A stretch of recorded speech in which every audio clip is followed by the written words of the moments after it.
खबर शामिल करते हैं कराची से। कराची में न्यूज़ के इंचार्ज अली जान मेयो की रिपोर्ट के मुताबिक गाजीकोट में कब्जा माफी और दहशत गर्दों का राज, गरीब आवाम बेबस वालाचार। तफसीलात के मुताबिक गुज़िश्ता 2 सालों से यहाँ लाली ग्रुप और सैफोर ग्रुप के नाम से 2 ग्रुप मुतहरिक हैं। असले के तौर पर गरीबों के दर्जनों मकानात और प्लाटों पर नाजायज़ कब्जा कर चुके हैं और ये सिलसिला ताहल जारी है। उनकी वजह से ख़वातीन की इज़्ज़त व आबरू भी महफूज नहीं है। ये लोग बाकायदा स्ट्रीट क्राइम गैंग भी चलाते हैं। गाजीकोट के अवाम इंतहाई खौफ व हिरास में मुब्तला है और उनका कोई पुरसान हाल नहीं है। इस ज़मन में थाना मंगो पीर भी खामोशी की तस्वीर बना हुआ है। गुज़िश्ता चंद रोज़ कबल गाजीकोट की आवाम इन शरपसंदों के खिलाफ सड़कों पर निकल आए और भरपूर एहतजाजी रैली निकाली गई। ये rally SP Orangi zone office पहुंची और वहां तहरीरी दरख्वास्त जमा कराई, मगर अब तक पुलिस की तरफ से इन शरपसंदों के खिलाफ कोई एक्शन नजर नहीं आया।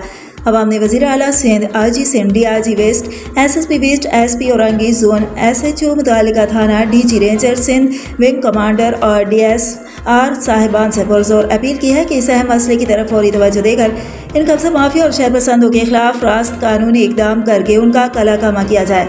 मज़ीद तफसीलात के लिए देखते रहिए मेयो न्यूज़।